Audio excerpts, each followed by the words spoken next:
아예 전고점을 돌파를 한 단지도 있습니다. 그래서 이게 집 언제 사야 돼요? 이게 아니고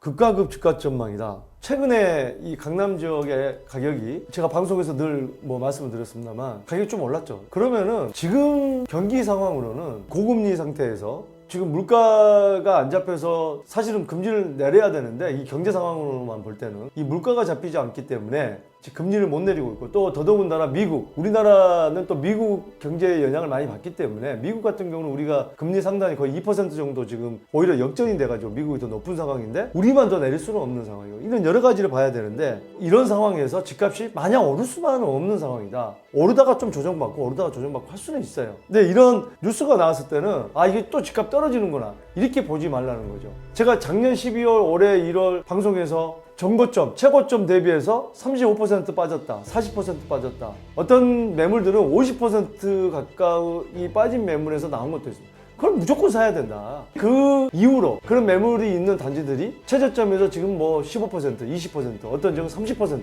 오른 지역이 있어요. 어떤 지역은 아예 전고점을 돌파를 한 단지도 있습니다. 그래서 이게 집 언제 사야 돼요? 이게 아니고 어떤 지역의 어떤 단지의 어떤 아파트를 몇 평형을 얼마에 살려고 하는데 괜찮습니까? 이렇게 물어보는 게 좋은 질문이다. 무조건 보면 집 언제 사야 됩니까? 이거는요, 정말 요즘 이렇게 이 유튜브라든지 이 정보가 많이 열려있는 시대에 장대장 TV를 보지 않은 사람들이 꼭 그런 얘기를 합니다. 제 주변에도 그렇게 물어보는 분이 있어요. 장대장 TV 안 보는 거죠.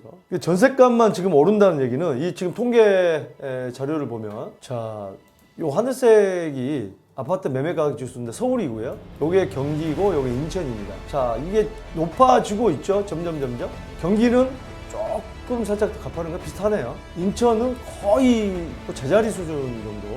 이 매매 가격이 이렇게 조금 살짝 우상향하는 반면에 이 강남구 매매 가격 지수를 더 보겠습니다. 자, 이게 이제 강남구고 이게 서울인데, 강남구는 100이 넘고 101까지, 101.6까지.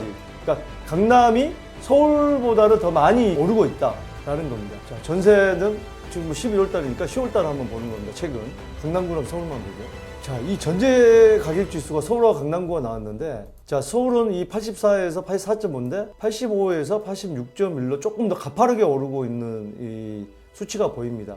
이런 수치가 크게 와닿지는 않겠지만 매매 가격 지수보다 전세 가격 지수가 더 올라가고 있다. 그러니까 이제 매매 가격은 조금 최근에 올랐다가 최고가 찍는 아파트도 많았죠. 어찌됐든 아파트 가격은 어느 정도 오르고 다시 조정이 좀 되는 상황이다. 왜? 조금 전에 말씀드렸지만 지금 경제 상황이 그리 좋은 상황은 아니기 때문에 마냥 오를 수만은 없죠. 지금 최근에 2021년까지 7년 동안 서울 수도권이 올랐던 그런 호황기는 아니죠. 다시 조정을 받고 금리가 인하된다거나 여러 가지 경제의 어떤 수치들이 좋아지는 정책이라든지 좋아지는 지표가 나오면 다시 올라가겠죠. 심리가 그걸 끌어올리겠죠. 그렇기 때문에, 자, 그러면 전세 가격 지수가 오르는 건 뭐냐? 제가 말씀 한번 드렸지만 이제는 서울의 아파트 가격이 비싸요. 매매 가격이 됐던 전세 가격이 됐던. 그러면 경기도로 가죠. 근데 경기도로 가다가 다시 서울의 아파트 가격이 떨어진다, 또 전세 가격이 떨어진다, 다시 또 들어옵니다. 서울부터 채워져요. 왜? 가장 대부분의 사람들이 서울에 일자리가 있기 때문에. 경기도에 사는 분들도 서울에 일자리가 많고 양질의 일자리, 그 중에서는 강남이나 여의도나 이게 일자리 많은 지역, 광화문이나 다시 들어오는 거죠. 그렇기 때문에 불안하다 이런 분들은 일단은 또 전세에 머무르는 분들이 많습니다. 그렇기 때문에 전세 가격 지수는 조금 더 올라가는 거예요. 이런 부분들을 우리가 잘 알아야 된다라는 겁니다.